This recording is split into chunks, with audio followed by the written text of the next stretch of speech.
right, that's great.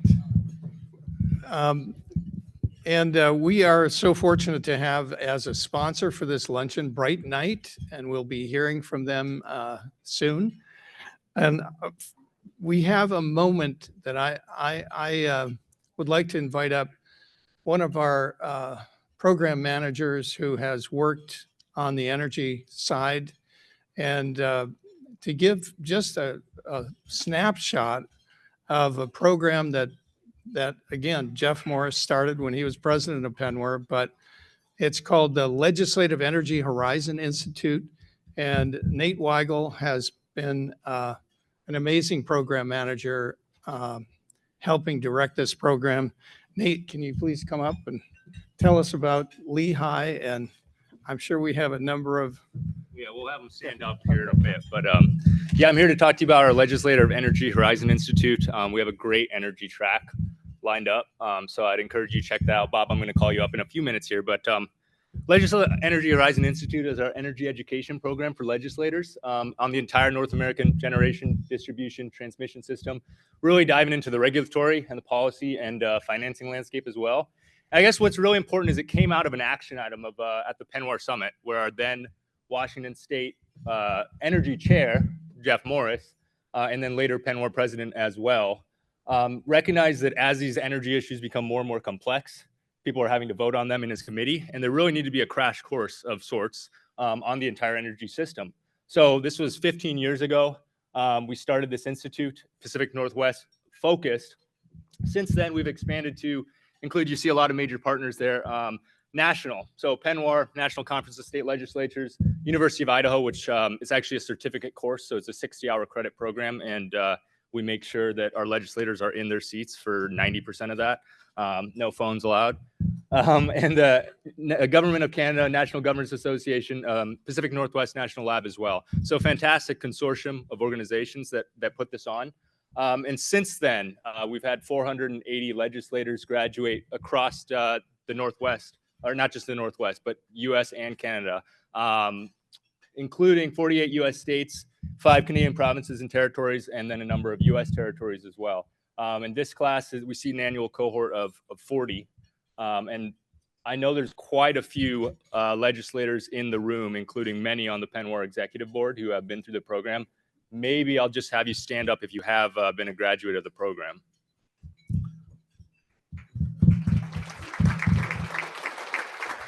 Thank you. So that's a quick snapshot. We have many, many programs beyond just the summit that we do here at Penwar. That is one of our successful programs on the energy front. So Bob, maybe I'll call you up and I'll read your introduction here as we launch into the next panel. And no introduction needed. Exactly.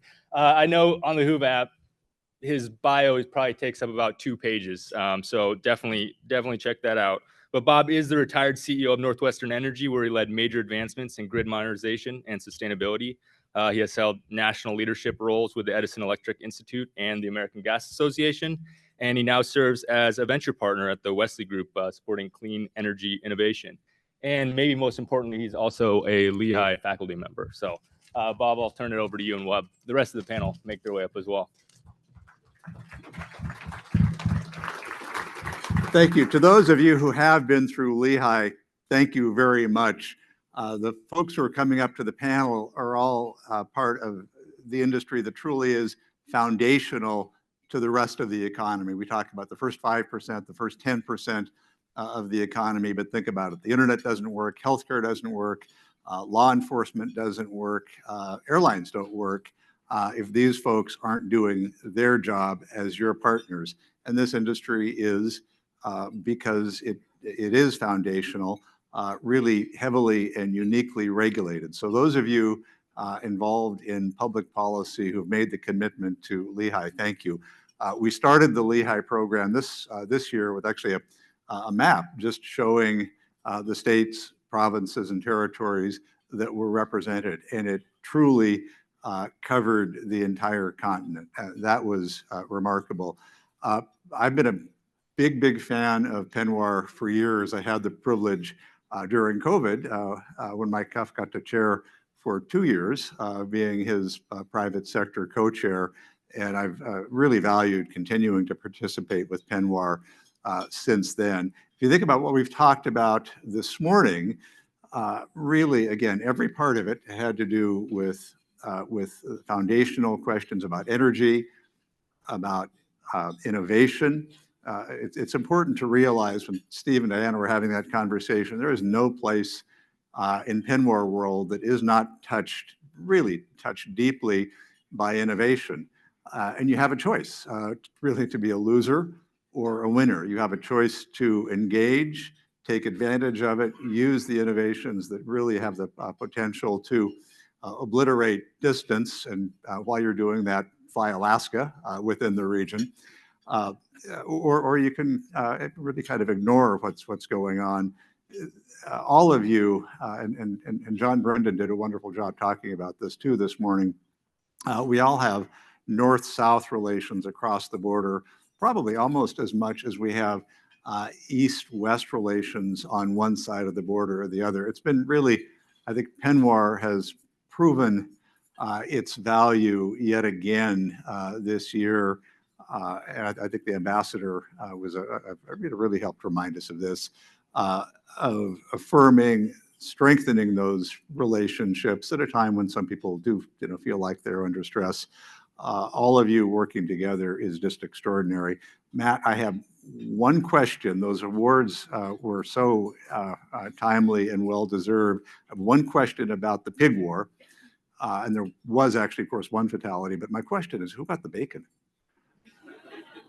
So we're going to be talking about some, again, foundational topics, the rapid transition in all aspects of the energy sector at the same time that we're trying to manage prices to customers, be thoughtful about maintaining and preserving the incredible value of existing assets. We'll probably be talking about wildfire issues. We certainly will be talking about this unprecedented opportunity or challenge.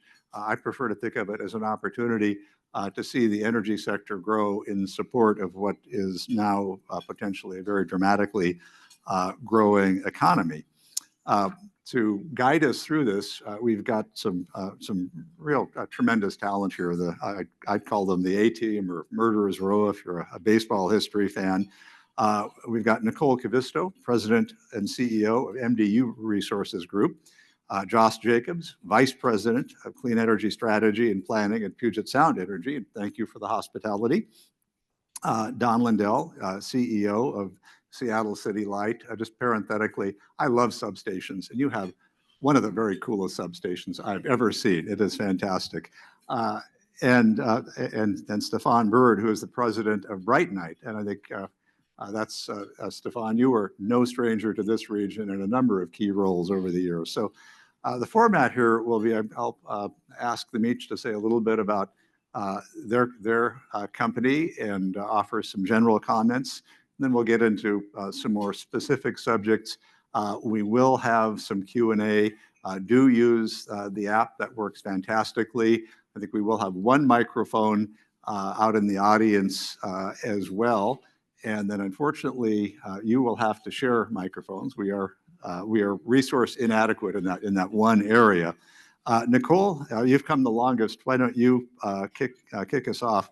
You've led a remarkable transformation at MDU.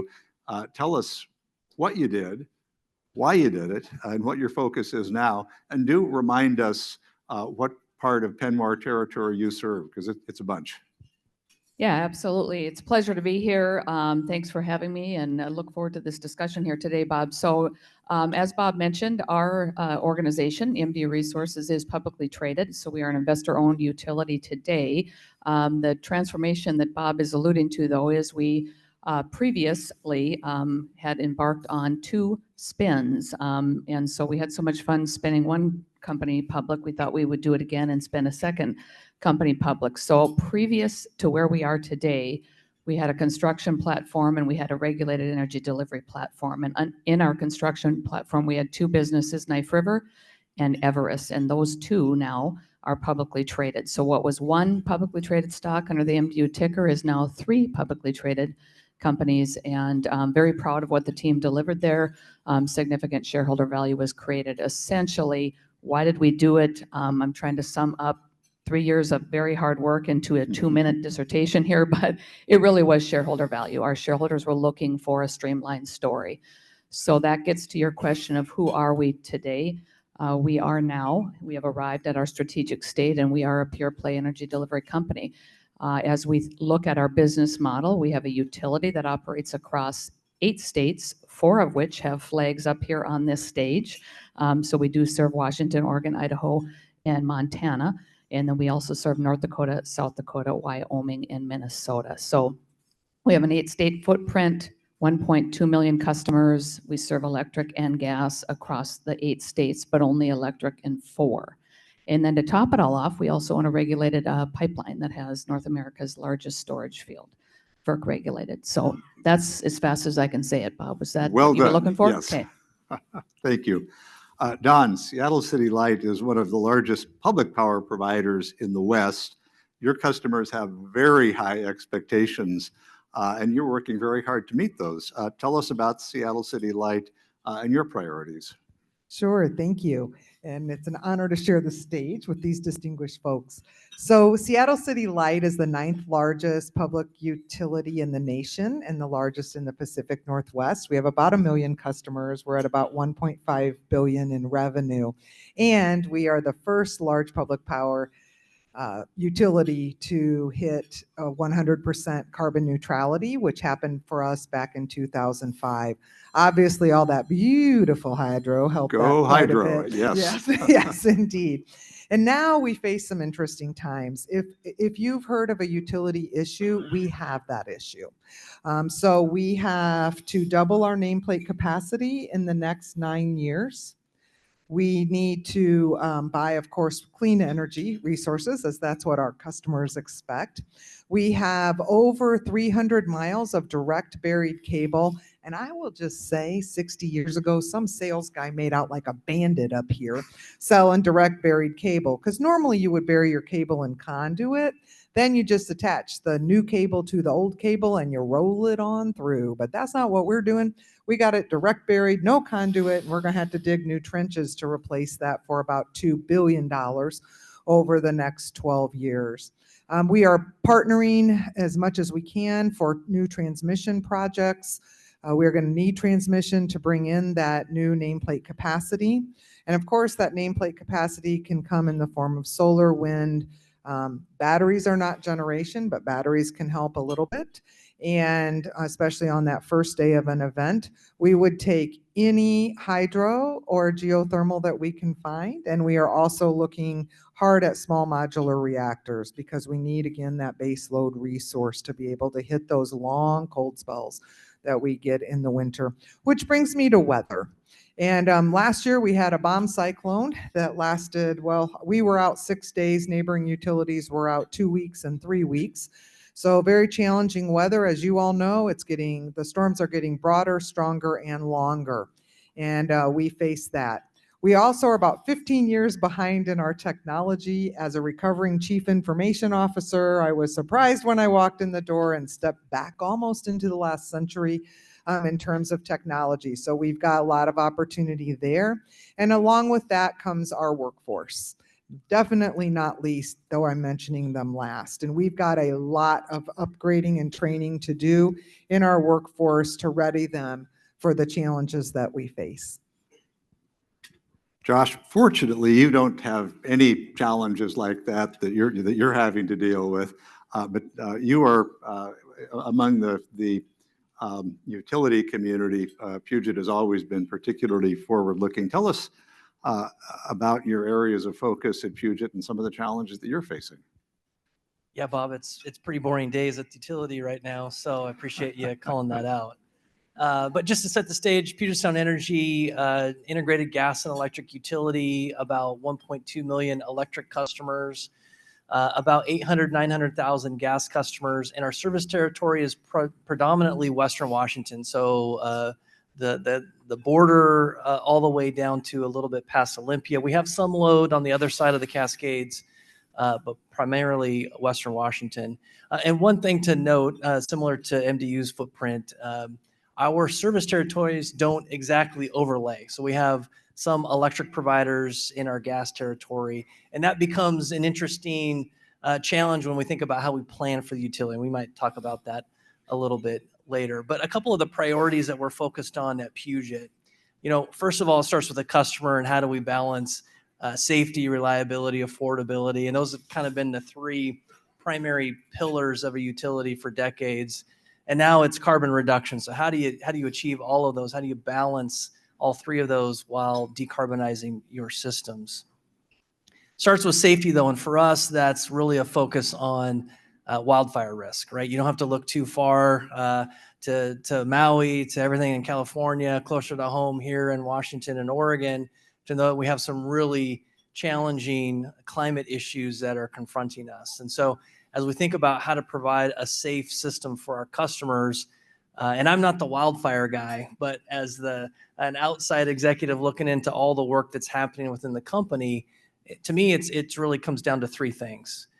Do we have an accurate assessment of our facilities? Do we know what's in the field, how old it is, the condition? Two, do we have the right operational tools, training, situational awareness to where we can manage the system effectively in a variety of circumstances, weather related? And then lastly, how are we engaging with our customers? Do our customers know what's happening around them? Are we communicating with them about new programs, whether it be power safety shutoffs or enhanced power line settings, all things that affect their service? How are we communicating with them? So as I think about priorities as a utility, that has to be number one because of the impact to customers and the utility itself. A close second, however, is how are we pressing into the transformation of clean energy? And in Washington, the Clean Energy Transformation Act passed in 2019. We've been leaning into making that successful from day one. And for us, it's a bit of an uphill challenge, right? We have a diversified energy supply portfolio, coal, natural gas, wind, a lot of hydro. But with CETA, we have to be out of coal by the end of this year. That takes about 750 megawatts off the table for us of base load dispatchable capacity, which is a big deal. We have to be 80% clean by the end of the decade and then 100% clean by 2045.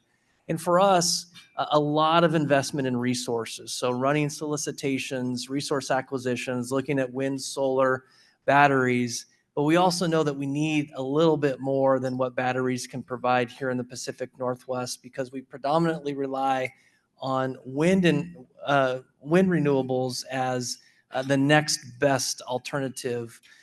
Solar is a close second, but we see a lot more wind in the Pacific Northwest.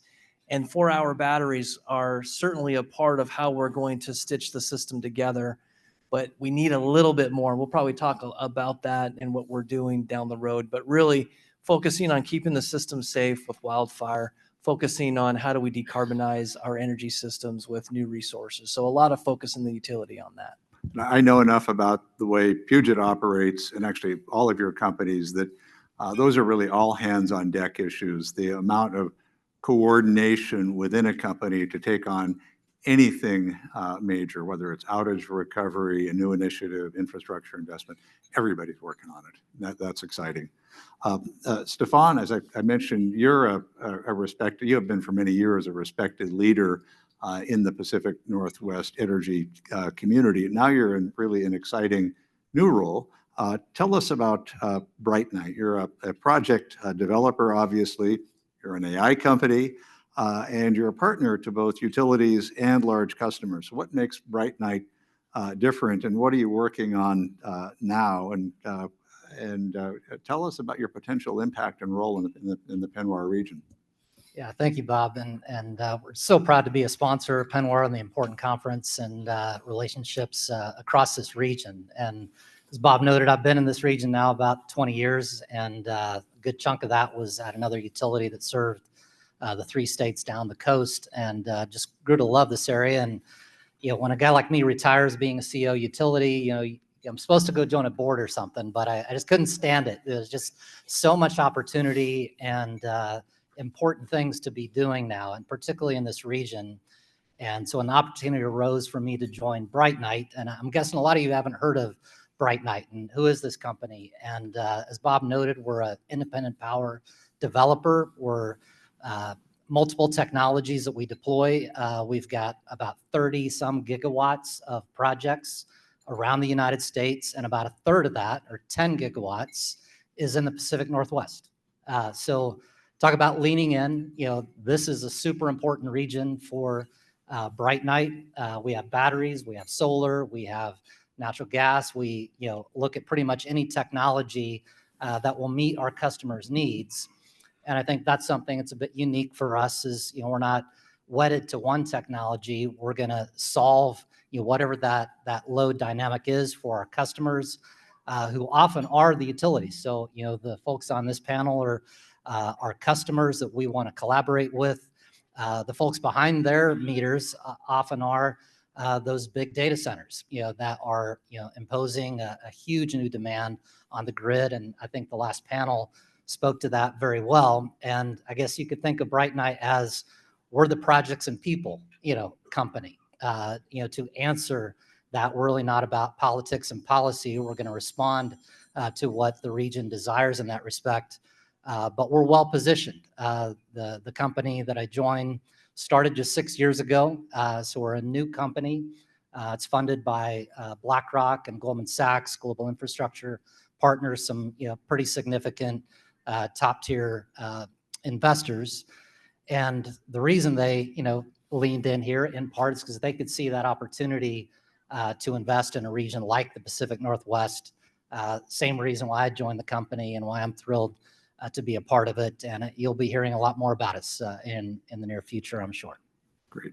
I'm going to jump around a little bit, but Nicole, a lot of the conversation around innovation focuses on the electric side, and you have a presence there. I'm actually pretty excited about innovation on the natural gas side too. One of the things I get to do in non-retirement as chair of the American Gas Foundation. Talk about innovation in the gas sector. Yeah, so for those that aren't maybe aware, in terms of the Pacific Northwest, the majority of our customers are going to be gas. We do have some electric presence in Montana, but for the most part on the gas side of the business. And as you mentioned, Bob, the American Gas Association and that foundation just came out with a renewable natural gas basically white paper is what I would describe it as, and we continue to dabble in that. In fact, we had an RNG facility in Billings, Montana, that we were operating on an unregulated basis, and now we are flipping the script on that and looking at where are there opportunities for RNG, whether that's interconnection and bringing that gas through our system. At the end of the day, as I think about innovation on the gas side of the business, there's multiple avenues to pursue these things. But as we think about what he mentioned earlier, safe, reliable, affordable, environmentally friendly, and we think about some of the decarbonization initiatives that are going on across the Pacific Northwest, our goal is to try to deliver all those things and actually reduce emissions. And so if you're going to do that, you have to focus on innovation in terms of being able to do that through whether it is renewable natural gas. We're also looking at pilot projects, Thermal Energy Network. We filed a potential project with the state of Washington on that side. And again, these are pilots to see if we can develop them at a broader scale. Hybrid, we're looking at a hybrid project in one of our other communities. And so we continue to look at where can we dabble into this. I would say RNG, we're further ahead than these other two pilots I just described, but we continue to focus on where we can, again, deliver emissions in the most emission reductions in the most cost-effective manner. And to do that, we're going to have to innovate. And one of the things that I always think about is if you compare what's happening on the gas side of the business to what happened in the electric. I've been in the industry for about 30 years now, and at one point, there was discussion about the death spiral of the electric industry. And I know for those that have been in the industry long enough, they know, right? It was going to be distributed generation at site, and all these wires that we had were going to be essentially written off. And instead, the script was flipped and we changed the source. And we said, okay, we can reduce emissions by changing the source. keep the transmission and distribution systems intact. And to some degree, that's what RNG, and what we're trying to do with renewable natural gas. And so we continue to see opportunities there. We have been in conversations, obviously, directly with our states. We are heavily regulated, all regulated, as I mentioned earlier. So we need to do these things in conjunction with our regulators. And we have been getting good feedback that these projects are actually reducing emissions for our customers and communities. This was almost implicit in Steve's comments, but that kind of a death spiral conversation is a really, really good thing to do, I think, in any sector. You're looking in the mirror and asking whether I have a future, whether I'm just in the buggy whip business. And I think we all came out of that much, much stronger as a result. Josh, you know a little bit about innovation in natural gas as well, just staying with that subject. Yeah, I would just echo everything she said with respect to RNG and the natural gas system. We're supportive of RNG and bullish that it has a future as well. One thing I think is important for this room to understand is just the connectedness between both the electric system and the gas system, right? We talk a lot at our company about complementary energy systems. And I think a good example, if you go back to MLK Day 2024, that weekend, really cold in the Pacific Northwest, near emergency status, we had electric utilities declaring energy emergencies, meaning there wasn't enough physical resources to keep the lights on. We had a little bit of a blip down at Jackson Prairie, which is the big underground gas storage facility in the region that helps keep customers warm in the winter. And if you look at the loads on that day, our peak load at Puget is around 5 gigawatts, as I mentioned. The energy density that we delivered to customers on a similar, but not equal, but similar peak equivalency was about 14 gigawatts of electric equivalency. And if you think about the types of resources that we would have to build between generation, transmission, and distribution facilities to really replace the gas system, you really start to get a sense of, wow, that doesn't really seem possible. And so what we've really tried to lean into is, well, how do we still reduce carbon in the gas system without making it problematic at the same time when we're thinking about serving peak loads? And I'm sure you've all been following heat pumps and the value that they bring to the grid. And we're really bullish on heat pumps, but it has to be a specific configuration. And in our view, it has to have a heat pump with gas furnace backup. And really what that allows us to do is lower carbon emissions throughout the year, leverage the electric system when we've got the right energy and capacity balance, but then maximize the efficiency of the pipe system that we've been investing in and our customers have paid for over decades when the system really needs it, when the region really needs it. And so that's part of the model that we're trying to construct is how do we leverage the investments that we've already made as prudently and efficiently as possible to meet those reliability needs, to hit those decarbonization targets, but not make it so cost prohibitive that we can never get it done. So that's a little bit of what we've been focused on. You know, one of the things to think about just in terms of the value of infrastructure, this is true investor-owned and public equally, you're being served not just by what is in quote rate base, the depreciated value of those assets, you're being served by total plant in service. And that in this region is literally billions and billions of dollars. That's something to feel very good about and understand that all of these people up here are making long-term investment decisions really driven by what are the needs of the customers and the communities that they serve.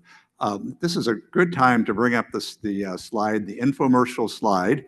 And this is, I think, news that you all can use. The gas electric coordination is a key issue. It's a key issue nationwide. In fact, next week, all of the state regulators from around the company are going to be gathering at their policy meeting in Boston talking about this. In the Northwest, there's always a tradition of very close cooperation on both sides of the border. So Regional Energy Symposium, October 9th in Portland. I think you can take a picture of that and get all of the information that you need. But it's a recognition that the systems are very much interdependent. There is a sense of urgency about understanding the scope of the challenge and what can be done, and a real emphasis on substantive regional cooperation and a need for speed. But Bob, if I Please. could just echo that and jump in real quickly, just to give some real life perspective on why this conversation is really important. It's because we've come to the conclusion, after evaluating new technologies, their commercial viability, their timeline to scale, their costs, that the timeline of innovation does not match the current needs of the system. So at Puget, we've really looked at small modular reactors, nuclear, long duration storage, green hydrogen for power production. Those are kind of the three that rose to the top of the list for us to evaluate to help meet our pressing capacity need. And we're still bullish on all three. We think in the future they have a part to play. The challenge is today we're short, not just Puget, the entire region is short. And you layer in the demands of the hyperscalers and big tech and AI, and we've all seen those storylines, but it's real. Those entities are taking resources that we historically would rely on to serve our residential retail load. Or they're taking facilities that we would procure because they're in good proximity to available transmission to meet our clean energy target. So there is a little bit of a race going on between utilities and big tech. And I have to admit failure here. They are faster than we are. As a regulated entity, we are slow. We have to make sure everything is risk adjusted before we go through the regulatory process to seek approval. And that just slows us down. That's just the way the process is set up. And by nature of their margins and their directives, they just are faster to the punch. And so we're really trying to catch up with them. Where the rub is there's just not enough megawatts to go around for all of us. And we've come to the conclusion that we need more natural gas. We know that that's not a popular sentiment, but we believe that's what's needed to keep the lights on in the region. Now, when I say natural gas, we're not talking about the types of gas-fired generators that we would have built a decade ago. These aren't large combined cycle plants that will run 80% of the time.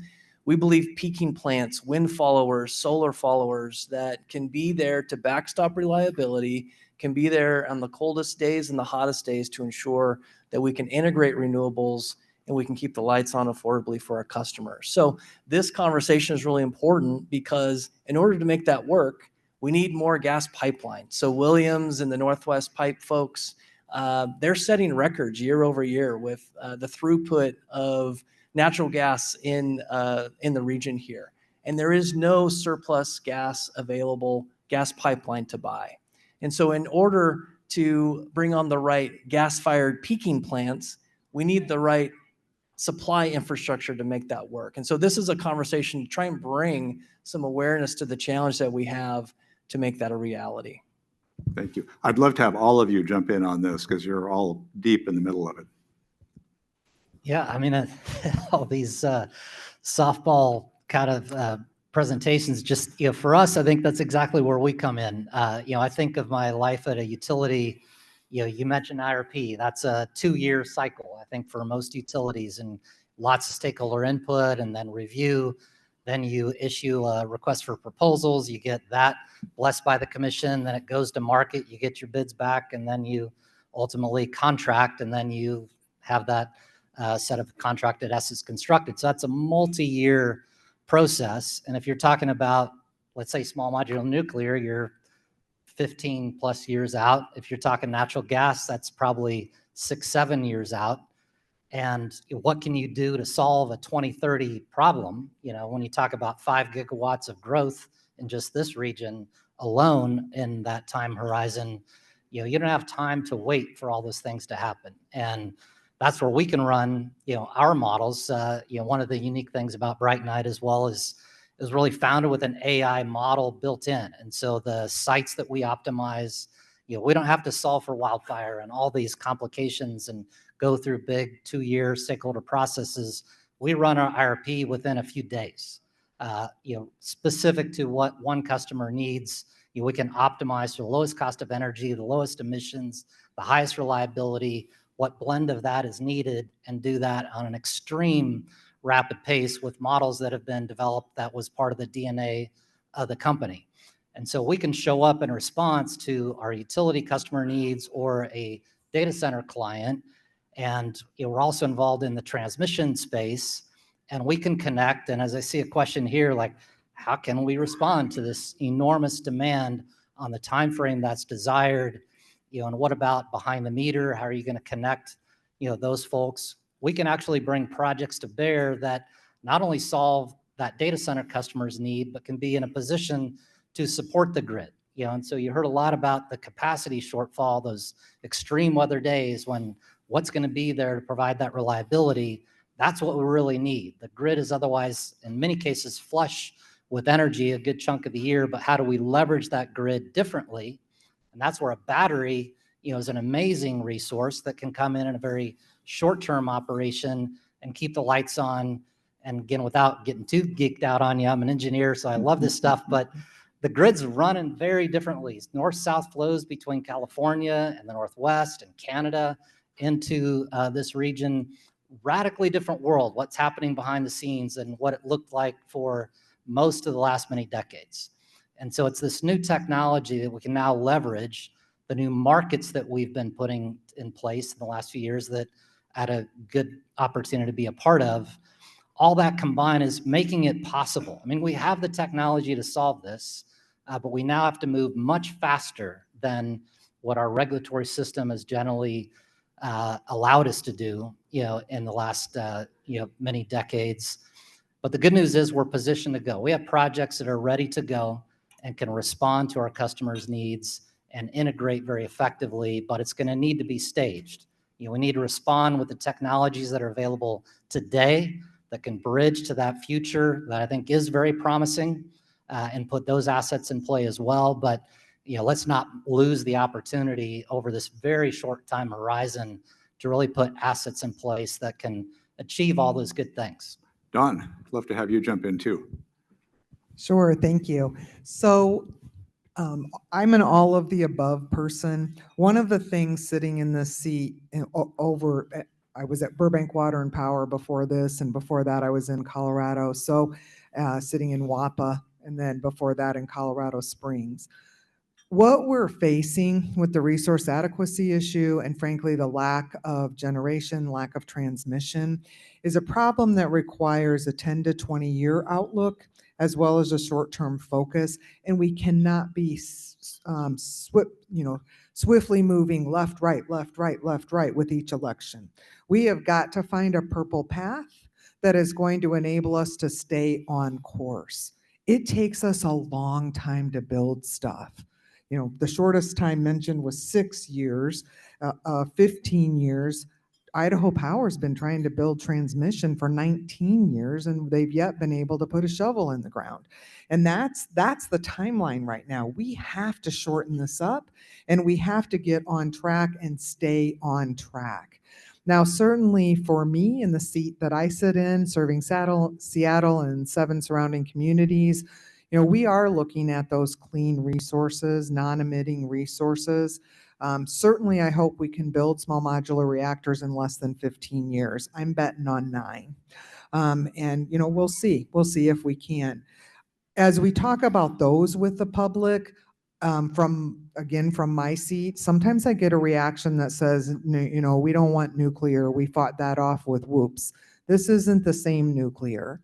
Sitting across the Puget Sound from Seattle is a Navy base with submarines and with large ships that have been running on nuclear for 60 years. Guess what they're using? Small modular reactors. So we're already pretty good at this. We need to transition this to land.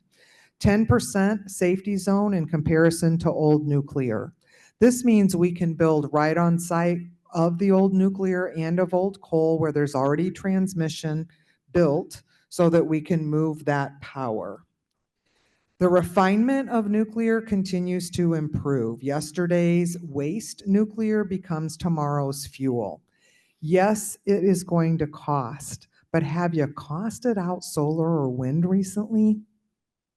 Have you costed out batteries? Have you looked at the cost to build? Have you looked at geothermal? I mean, geothermal most recently when we were looking at it is $130 a megawatt. So that's right up there with the estimates for nuclear. So I think we've got to really broaden our thinking with a 100-year pandemic that wrecked our supply chain, followed by the tariffs that, the tariffs that we're seeing now. It's just really hard to import stuff. And we're going to have to really be different in the way that we go after this. We always have focused in this industry a lot on self-control and self-management. Markets are a way that we give up some control to get some efficiency. I think we may need to do the same thing with some generation tools and some transmission tools to get it built. It is my sincere hope that we do not have to get to rolling blackouts before we learn to cooperate well. Because when that happens, it's a whole new ball game. I say let's fix it before we get there. And we will be using AI. There's a company in Texas today using AI to try to find geothermal. If that works, we're hiring them. We got all these volcanoes around us. I'm telling you, if Iceland can do it, if Hawaii can do it, we can do it. We just have to figure it out. So I agree with all panel members. It's a new world. We've got to think differently, and we must move with alacrity. One of the key assets that we have as a nation is the labs. And I hope the city council is listening as well. But the labs are an extraordinary asset. Some of the most important work on advanced nuclear is being done at Pacific Northwest National Labs and at Idaho National Labs, both in the Penwar service territory. The CEO of the Electric Power Research Institute has a rule of 10. I don't think he coined it. It's kind of like Moore's Law for our industry. It takes about 10 projects before you finally get whatever the technology happens to be right. He was talking initially about carbon capture. I think it applies probably to advanced nuclear. Nicole, you've got some really interesting territory where this problem, I think, plays out quite differently, one state to another, electric to gas. What's your perspective? Yeah, I mean, I don't know if I can follow all those comments. Those were very well done. I would just put a finer point on, I know there's a lot of conversation, and I do see some questions as it relates to AI and how we plan to serve AI as an industry. But one thing that I put a finer point on is if you just even set that aside and you look at the nation and the demand for energy, it was already there in spades before AI and serving AI. And so I'll follow it to say we as a company operate as part of an RTO, MISO. And within the MISO region itself, due to a number of factors, growth in the region, retirements, et cetera. What's MISO? MISO is basically a regional transmission organization where all utilities will essentially share in transmission costs so that we can have essentially economies of scale as we serve our customers. So it reduces the overall cost to our customers to be part of this organization because we aren't in it just for ourselves, we're in it for the entire region. And thank you for asking that clarification, because my point here is within that region, they were already seeing tight reserve margins, which means we did not have essentially enough capacity to serve the load we have today. So why I'm sharing all this with you is if you just set AI aside, there is a need, back to your finer point, that we need to move faster and quicker, and we need to maybe think differently than we did historically. And that does mean that we have to use what we have today. I'm all about innovation. I'm all about the what's the next thing that's going to work, but it's not, some of this is not ready now. And so we're going to have to deploy the resources and the all of the above strategies she so eloquently described now if we need to meet the needs. Now let's talk about AI and serving AI. There are multiple ways in which a utility can go about doing that. And we are a little bit unique in our electric territory where we actually today, we have about 737 megawatts serving our entire electric customer base. We have signed energy service agreements for 580 megawatts to serve artificial intelligence or data centers. When we think about that demand itself, we were in a position where we actually were able to uniquely locate the customer in a constrained area within our system, where there was generation that wasn't getting to market because there wasn't enough transmission capacity. So the transmission lines did not have the capacity to get this generation to market. You locate the load there, guess what? Now that generation can run, it was wind, and you're able to do that without adding generation to your system. My point is there are unique ways to serve AI load across the country here, but we're only going to have so many of those pockets. And we're going to take them where we can, I'm sure, as an industry, but you're only going to have so many of those. So we got to do what we can to serve existing load. We have to manage through the increasing demand of artificial intelligence. And back to the original topic that we were talking about, electric and gas coordination, is if we're going to look at resources available today, a lot of folks are taking that to natural gas-fired generation to serve this new load, whether it's the new load for existing customers or it's artificial intelligence. Well, guess what? That wasn't contemplated as we think about serving gas customers, residential gas customers in the dead of winter. And in particular, in my territory, it gets really cold. And so we have to be prepared to be, if Those are called utility days. those are called utility days. We like those days, Bob. We like extremes in terms of temperatures, I should say. So my point here is we got to be coordinating in a bigger way than we ever have in the past. So those would be the couple things I would add. Just a footnote, much of the continent is organized in formal market structures. MISO was one, Southwest Power Pool. California has CAISO. The Pacific Northwest Penwar region does interchange and participate in some of the CAISO mechanisms. Broadly, with there are exceptions, Alberta has an organized market. Broadly, the Penwar region does not, and certainly Western states outside of California do not have an organized market. I call it the cowboy market, and not all cowboys are from Calgary, just the best.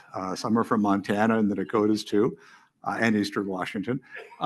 So there's a real premium on voluntary, kind of bottoms-up, pragmatically driven processes. So the Western Power Pool is doing a lot of work on resource adequacy, doing a lot of work on trying to anticipate what the transmission needs might be 10 and 20 years out. Those voluntary efforts are, I think, extraordinary, which leads pointedly to one of the questions: what can Penwar do to support permitting and interconnection timelines that support attracting energy-intensive businesses to Penwar versus other regions in North America that are already streamlining their processes? We've kind of walked up to this subject already, but these people are an extraordinary resource. Energy is always a big part of the Penwar agenda, and it certainly is this year. So what can Penwar do? Well, we would love every voice to join in and talk about the transmission. There is no transition without more transmission. And frankly, here in the Northwest, where Bonneville Power has 75% of the transmission corridors, we are really limited. Given that in the last, 6 years, we've gone from requests of 5,000 megawatts of connection to 24,000 megawatts of connection to 68,000 megawatts of connection on Bonneville's system. And now they're taking a pause to really research and figure out how do they rationalize that and how do we prioritize those requests. I think that's indicative of the need for additional transmission, and frankly, I don't think Bonneville can meet all of it. So I do think we've got to partner well together. We've got to figure out where we have overlap and opportunity, and there are a number of transmission efforts. We're participating in most of those in order to see what might be possible. Because again, if we are going to double our nameplate capacity, and that might not be enough, in the next 9 years, we're going to need a lot of room to move. So I think we have in the Northwest and across the nation, really EPA has set up the process to be slower and really evaluative and make sure that we're not causing harm. But here's the deal. Every 1 degree Celsius, this is a NOAA statistic, every 1 degree Celsius that the Earth warms means that the atmosphere holds 7% more water. So if we are at 1.3 degrees Celsius of warmth, we're seeing that water come out from behind our dams. And you know what? We're in the third year of drought in a row, third year of low water in a row behind our dams. And that water's dumping on Texas, it's dumped on the Carolinas. So it's not doing any favors for other folks in other areas. We have to take action around this. And we're going to need, as we saw that tip on its head, and we want to do more electrification, we've got to have the tools in place to meet that need. And it's huge. It's a huge need. Building electrification and transportation electrification, in addition to the big data needs, are all pushing up that load for us. So we've got to figure that out. And that means we might need to think differently about the planet. The things that we put in place to make sure we were careful, we might have to get much faster at in terms of regulation so that we actually can stop the global warming. Others? Yeah, I mean, I would just add what specifically can be done. It gets to the permitting and siting. And I've got an example in one of our states where we operate where we do everything we can, and by the way, utilities should be doing everything they can to educate the public in terms of why this infrastructure is needed. Why do we need to build this transmission facility? How do we work together to get this done? I really believe we have to be in partnership with the landowners. But at some juncture, when the rubber hits the road, and we really feel this is a need for the public good, then what authority do we have to get this done? And in one of our states, we actually recently had it passed at the legislative level that the state essentially will have the authority to preempt local jurisdiction in terms of areas where they deem there is a need. And so I guess my point here is permitting challenges and working with landowners is a challenge that we have as we build out all this infrastructure to meet the needs of an ever-growing demand that we've talked about, whether that's the base load demand or what's happening with AI. So permitting help would always be appreciated. Yeah, I don't have a lot to offer or to add to that in terms of the long term. I think having been part of that transmission game for 20 years, thankfully I followed a predecessor who spent 12 years of his life permitting transmission that I inherited, and we were able to finish it in 15 years and actually start construction on a few hundred miles of transmission. It's just hard. And I testified to Congress. There's been action federally to move that forward incrementally, but I think the reality is that's not likely to happen very quickly. And so in my mind, if we're going to meet the demands that are in front of us, we need to keep moving the ball on those fronts, but we also have to take advantage of what we have and get more out of it. And that's things like markets. It's smaller investments like changing conductors and getting more power on the existing lines. There are other avenues that we can get a lot more out of the system. And thinking of assets like, say, a battery, that it's really a transmission asset in a lot of ways that can get more out of the grid. Again, the one that we're looking at today. But in terms of the next few years, I think it's going to be that combination of really moving quickly to deploy those assets, but even a simple battery project, let's say, that can build in 9 months, it's not a multi-year project.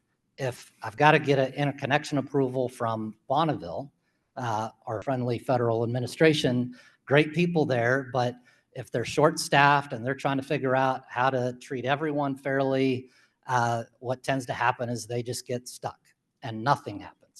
And so then we reach out and say, hey, we really need to prioritize these projects, and that's where your local voices, specific to the needs and the benefits that these projects are going to bring to your area, become really important to engage in that process, whether it's in the state commission process, but certainly at Bonneville, they're going to respond to those voices. And so I'd encourage you to engage with developers or the utilities that are developing projects that are important to your area, and that can be really helpful. Yeah, just a couple of thoughts. So as I mentioned before, Puget's in this cycle of massive infrastructure investment. To decarbonize our systems, we've identified 6,700 megawatts of nameplate resources that are necessary by 2030. And if you recall, our system's only 5 gigawatts. So that's just an illustration of how much new resources have to be constructed over the next several years. A couple of things, being an equity-owned utility, there are a couple of things that I would highlight. In order to attract investment to the region, there's a couple of things that I think need to get squared away. One, we have to show up with projects that are as de-risked as possible across the board, whether it's supply chain, land ownership, siting, permitting, partners, everything as de-risked as possible to get investors comfortable. And then the second is cost recovery. We have to have some certainty that the hundreds of millions, if not billions of dollars that we're investing before we get paid back for that, there's an understanding that that's a prudent investment from the regulator, so there can be certainty of cost recovery. One tangible thing that I think can help from a transmission-specific perspective, we are Bonneville's largest transmission customer. A lot of our resources are not in our local footprint, so we rely on them to wheel those resources from long distances away to our local service territory. I think it would make sense if we moved to a more one utility planning approach where we were actually trying to solve the same problem together in the same room, as opposed to, hey, we have a line from point A to point B, you can sign up for a contract if you want. The problem with that model is it might not actually fit for the needs of my system. I might not benefit from the drop-off point of that initial contract, and it might require me to invest hundreds of millions, if not billions of dollars more to get that energy where it needs to go in my local system. But if we plan together, maybe there are partnerships that we can construct that we modify the original plans of the infrastructure to drop off at a better interconnection point. And so just thinking about how do we maximize the transmission corridors that we have today, that seems to make a little bit more sense for us at Puget. We have those conversations with Bonneville, and God bless the people at Bonneville. They've been through a lot with all of the cuts and everything that they're trying to manage. But we do have to find a way to go faster. We cannot keep doing what we've done historically and expect a different result, because we won't get there. So a couple of points to highlight just to this point in the conversation, starting with the need for voluntary coordination. It's what this region does very well at its best. It's what PNWR is absolutely all about. I mentioned some of the work of the Western Power Pool, regional resource adequacy, and the West Tech process. Those are really great efforts in that area. Technology, Stefan talked about the importance of maximizing value of the assets you have in terms of how efficiently you're moving power, in terms of how much visibility you have of that system, how you're using existing transmission corridors. Don, you're participating in the Western Transmission Consortium, and that's one of my passion projects. It's one of many things that you're doing in that area, but say a little bit about that too, if you could. Sure. So, I think the idea is similar to what you just said, which is around how can we solve together? How can we look at our transmission needs together and perhaps come up with our best plans? And there's a lot of rapid change. We did our integrated resources plan last year that said we needed to double our nameplate capacity, which meant we needed to add about 1,900 megawatts. Last year, we received 1,100 megawatts worth of new load. So I think we might have underguessed a little bit, and not all of that will come to fruition, but if even a quarter of it comes to fruition, we've underguessed. So it's a rapidly changing environment, and I do think we need to lay it out together. here's what happens, right? So under normal conditions right now, we're still okay, pretty much across the Northwest. But you bring on a little weather, and now those storms, which I mentioned, are broader, stronger, and longer than before. And we're all going after the exact same energy. So not enough supply of energy like Martin Luther King Jr. weekend. And what happens to the price? It skyrockets. And we're doing that to each other. And we used to be able to borrow from each other, right? The storms were smaller, so you could kind of go to a neighbor and get a little bit of energy. But now we're all having to import it, either up from the south or in from the east. And we're driving those prices up. It is a regional problem. It's not a single utility problem. And that means I think that regional thinking will make a difference. And so that's really where we are. We're saying we need to plan regionally. So we are finding a path that lets everybody increase their resource adequacy and their transmission pathing to get in so that we can have the energy we need when we need it. Others on this point? I would just comment, I mean, it has been really an amazing amount of regional cooperation just in the last 10 years that I think is pretty unprecedented for this area. You know, these kind of wonky acronyms, I won't just rattle them all off, but, you know, a reliability program that, you know, does exactly, it's like a big insurance pool. So everybody meets their, you know, minimum obligation, but pooled, then you can access those resources because not everybody is tied at the same time. You know, the energy imbalance market, the day-ahead markets that are now evolving. These are red and blue states, you know, finding a way to get along, and because it's in everyone's benefit. We can all benefit from a more reliable grid because it's one machine from the Rockies all the way to the coast into Canada. That is the thing, you know, that we are really looking to optimize. And so I really applaud everyone that's leaned into that cooperation. I mean, it's been tremendous. So we've gained a lot of ground, frankly, in the last just 5 to 10 years. I think since the EIM's been in operation, it's what, 7 billion or something in savings.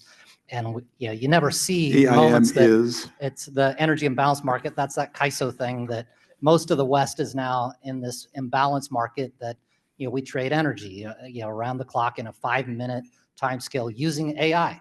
It's really an amazing tool where everyone wins, and it has saved the day many times when, we've hit those extreme moments.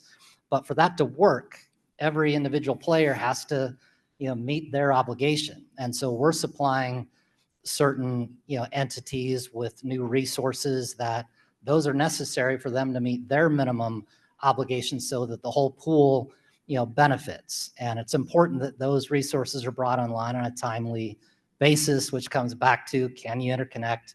Can you get that thing online, here in this immediate time frame? And that's what we're responding to a lot of our customers who are benefiting in the region from that participation, but they need to meet their piece of the puzzle in order to lower costs, improve reliability, decarbonize, and save money for their customers. One of the questions we're seeing is if you could talk a little bit more about interconnection between Canada and the United States.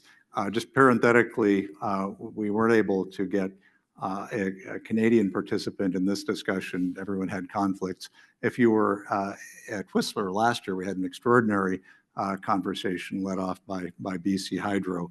What are the opportunities there? I will say certainly that when I was a CEO, particularly the role of BC Hydro's competitive affiliate, PowerX, was just critical. And we did have limited, but some transmission over the Mattle line out of Montana. But are there more opportunities there, and how do we capture those for benefits in both directions? Yeah, no, that's a great question. And I was actually thinking, it was perfect tee up, because that's what I was thinking as the last answers were being given. And it kind of comes back to the spirit and intent of you all coming together to talk about coordination and partnerships regionally.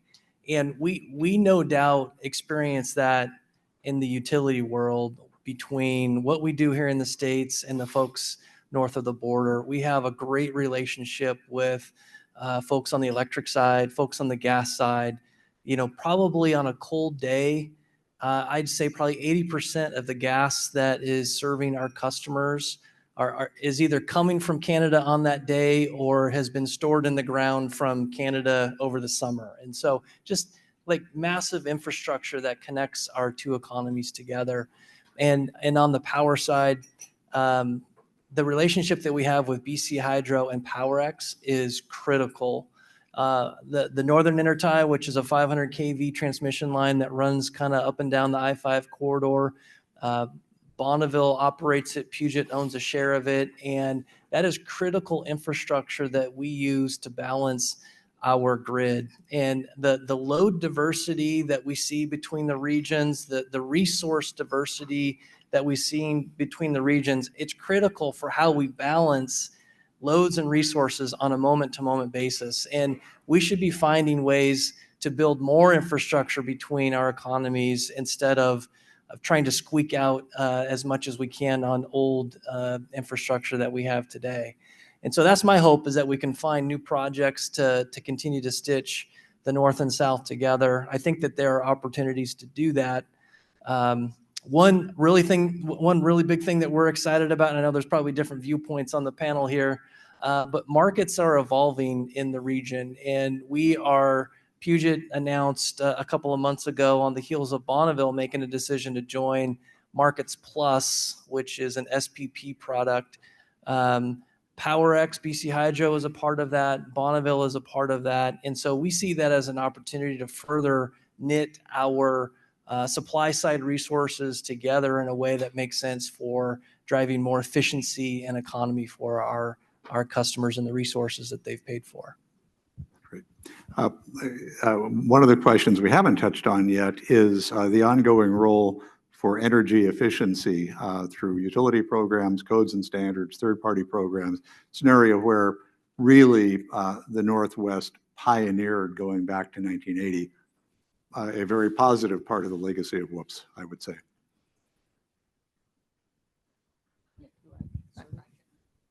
Sure. So yes, in fact, energy efficiency is a big part of our integrated resources plan. We're looking to save 118 megawatts within the next 9 years. And every megawatt we save costs, we think, around $40, about the same as our hydro resource, and which is also going to be a lot cheaper than buying it. So we are willing to do some pretty hefty investment in that. We're behind in this area. You know, I said if you can mention a utility problem, we've got it, and this is another one. We don't have currently a demand response rate, but we've almost got that fully developed. We don't have a large, and that will be key. One of the first organizations to reach out to me when I took this job 18 months ago was Nucor Steel, who said, gosh, you know, every other plant in America has a demand response rate, but you guys, you know, and I said, well, we'll get one. So it's super helpful. And we were thinking, you know, we'd have to notify them a long time in advance. And in fact, we can notify them within hours and they can take steps. So that can be super helpful. And I've seen that be very helpful in Southern California during heat events. So it will work in cold events here as well as heat events here. So, you know, it can be big for businesses. It can be small for residential. We are partnering with the Department of Housing on getting solar on housing that is for underserved communities where they can't afford it.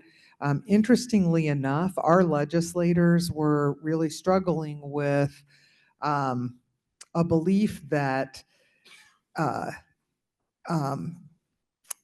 changing our rate structure so that we had less on usage and more on the connection would harm our underserved communities. It actually does the opposite, because most of those people live in older housing that is not energy efficient. And so they have to do more usage in order to have the same benefits, whether heating or cooling. And so it actually, even looking at our rate structure as an opportunity in a different way can help as well. So we are, we are all out of fixing the lighting. We've already done all that. We've had all the benefit. And now we are looking at heating and other conservation items there that we can incentivize. We recently worked with the Port of Seattle. I think Steve Metrick was up here earlier today, and we have been able to energize all of the cruise ports, and we're working on we've done some of the freight ports as well. And, that saves a lot of greenhouse gas. Each ship that docks saves the same amount of greenhouse gas as traveling from Seattle to New York and back 30 times. And it's a lot of energy as well. So we've electrified buses and, again, saving that greenhouse gas and looking at how we can conserve with better technology there. Let's stay with the technology question for just a second. It was one that came in specifically about wave and tidal energy, but broaden that to just tell us what technologies you are most excited about and include your thoughts on wave and tidal, including on the Missouri River as it flows through our states. Well, we touched on this already a little bit, but at Puget, we're really excited about small modular reactors. I think it was probably January 2024, we announced a $10 million investment with Energy Northwest. Energy Northwest runs the only nuclear plant in the state of Washington, 1,200 megawatt nuclear facility in Richland, Washington. And so acknowledging that we don't currently have any nuclear in our footprint, we tried to find the best experts as close to our footprint as possible, and it was no doubt Energy Northwest. Just a great group of folks over there, do a fantastic job. It just so happens that there's a couple of sites over there that were plumbed and ready to go for nuclear back in the 80s, but never got built. And they are moving forward with a project with a developer called X Energy. And so we were doing some due diligence with them to see if there was a pathway, what would the cost be, what are the risks, what's the regulatory environment, what's the timeline. And while we're bullish on it, we also acknowledge the risk that we would have to take as a first mover as a utility with a regulated or capped rate of return doesn't really match the level of risk that you would need to take for that type of investments. And we're talking billions and billions of dollars of investment. We want you to take successful risks. That's right. That's right. And so, where we were going, where our head was we need some help either from the state or from the feds with cost overrun insurance, right? So we're, as a first mover, we all know that somebody needs to go first, and we're willing to put some capital at risk, but we need some support if things go sideways. And so then we had, I think, some productive conversations along that track. And then, I have to give Amazon a ton of credit. They actually are putting their money where their mouth is. And I think it's still true that they're the only big tech organization that has actually put capital at risk for the development of an SMR. Others have bought contracts, so they're willing to take an offtake agreement. But Amazon's the only one that's putting significant capital at risk. They announced a partnership with Dominion. They announced a partnership with Energy Northwest. And they even are investors in X Energy, the technology, the supply chain themselves. And so we are really excited about the fact that they are willing to stick their neck out there and put capital at risk to try and make this work. I think that's great for them. I think it's great for everybody in the industry because we will learn from that and we will be able to draft off the decisions that they make, the lessons that they learn. The problem is the timeline, right? Even with all of the millions and billions that they're putting at risk, that project probably won't come online till 2032 to 2034. And that's the first 4 units. So then the question is, well, when will the next 4 units come? I don't think we know the answer to that, but that just comes back to, hey, these are really great technologies that are going to win the day in time. The problem is the region is short today. So what can we do to keep the lights on at an affordable clip for customers today? Others? I couldn't have said it better. I mean, I think we as an industry, as well as a company, we continue to partner with multiple different entities, whether again, it's AGA, EEI, Gas Technology Institute on the gas side. We continue to work with others to try to advance future technology but we also have to do that while prioritizing what's, what you might call the fire at your feet. I mean, we have needs now, and we got to focus on prioritizing those while also advancing future technologies. But we're all in on working with others. We are a smaller utility, so it is, to his point, and we're investor owned, so it's hard to go all in, and that's why we like the partnerships and working with others to try to advance technology. Yeah, and I was going to just say transmission. I think we are seeing some advances in transmission, and I'd like to see what we can do in the same corridors we already own. And in those easements, maybe we widen the easements a little bit, and can we go bigger? With dynamic line rating, we have the opportunity to send more energy through the same wires by knowing the ambient conditions around that wire. We always build conservative, and we need to, because I always tell everyone that electricity is loosely contained lightning, and it is dangerous, and we can't forget that. But what can we do even building up in the same space? And also, can we build out in the same space and just get a little more land to make sure we've got our clearances, and maybe not have such as big of a fight to build as it would be in a green field? There are a couple of questions I want to ask you as the time winds down. My final question you can be thinking about is, what's the one or two most important things that you want to leave this incredibly influential and important audience with? Before we get to that, there were a couple of questions that I would frame as the opportunities behind the meter, whether it's small customer with net metering. I would argue a reformed net metering that doesn't include cost subsidies, but ways for small customers to engage, ways for your larger customers to engage, ways for third parties to participate. And actually, Stefan and Josh, if you could give us an update on your very innovative project together too, please.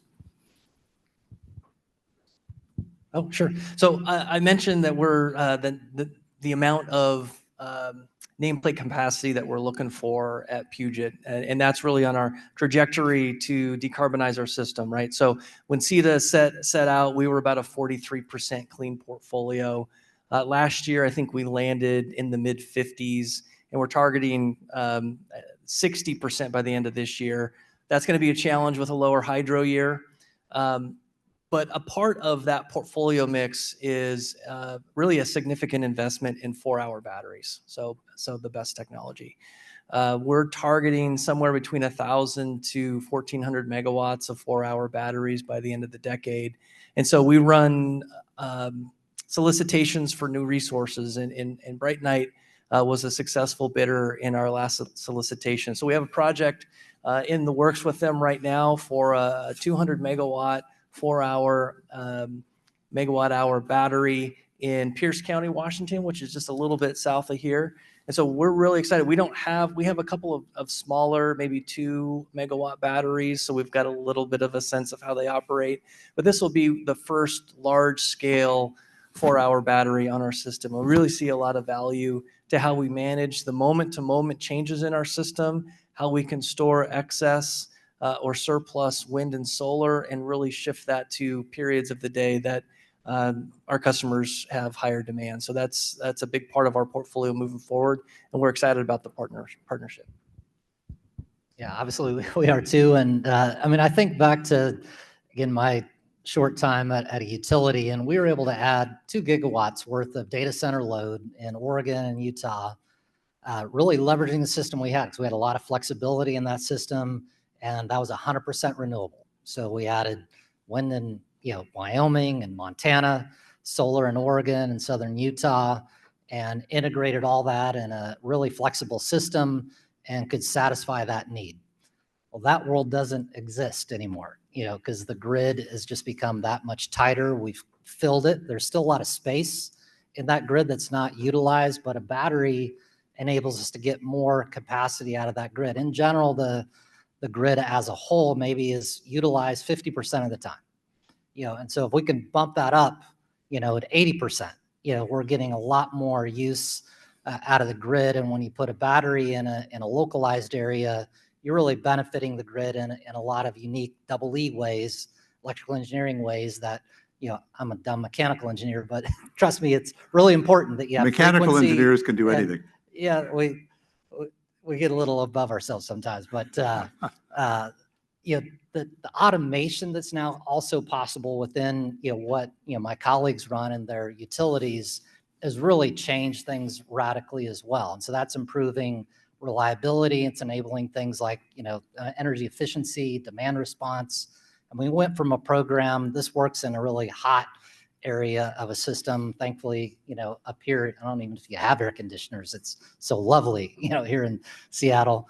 But in areas where you have high AC load, you know, with technology that's now enabled today, you know, in the past, we would have, you know, very in a clunky way, turned off air conditioners for, say, I don't know, 10, 15 minutes. Well, you're going to feel it, you know, if your AC is not running, it's 95 degrees outside.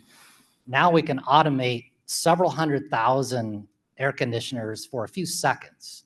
And that's all you need a lot of the times to stabilize the grid at 60 hertz, you know, plus minus a very, you know, short amount.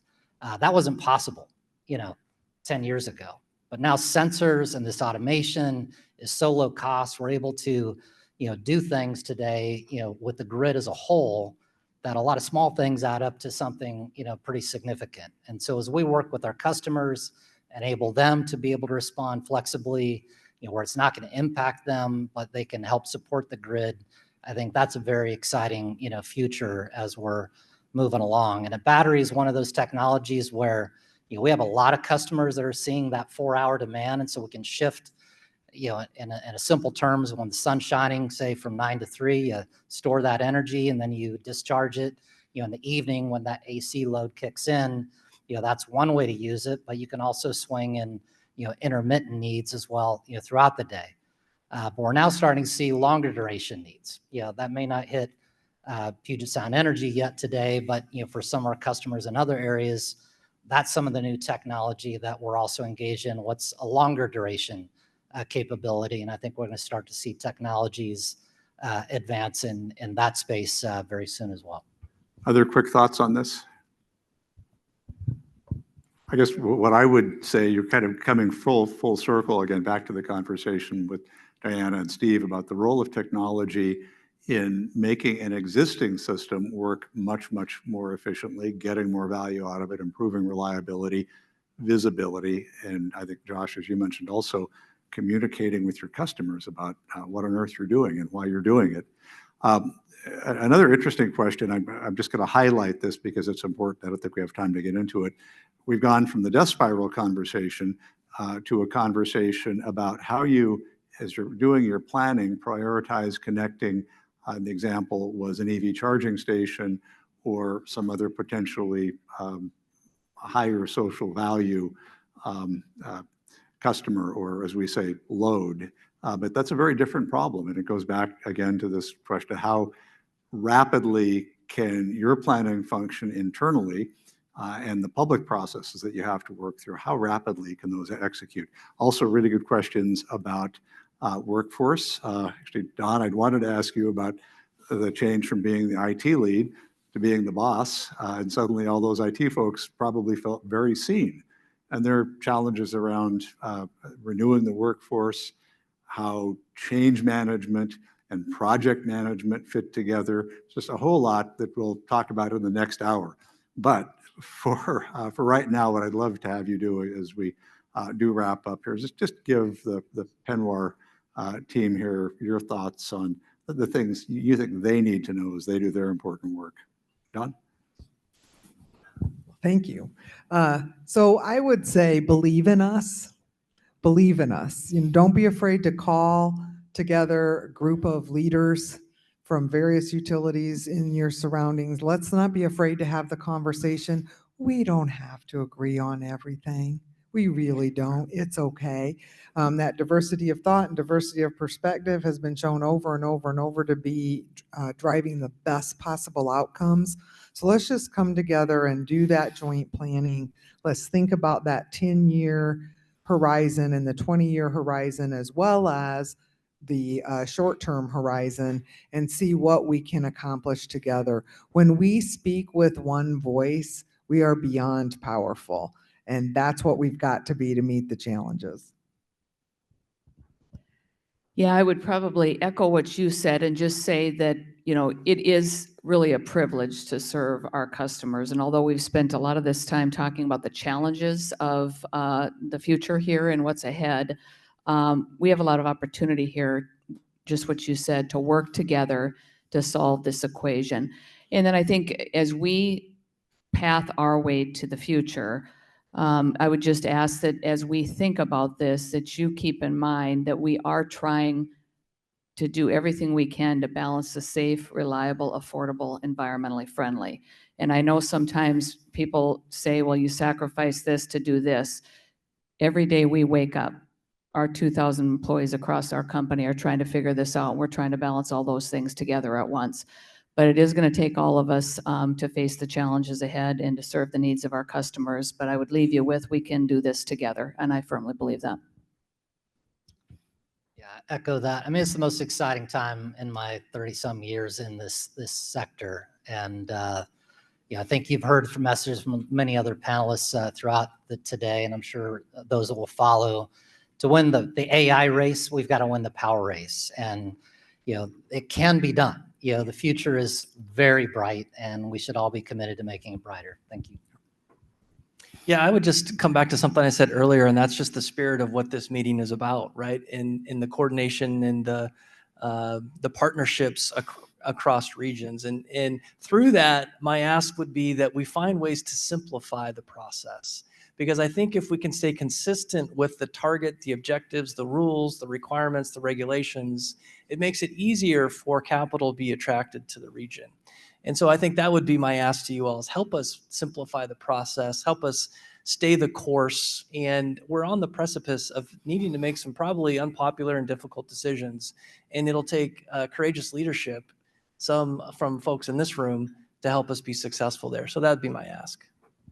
That is tremendous.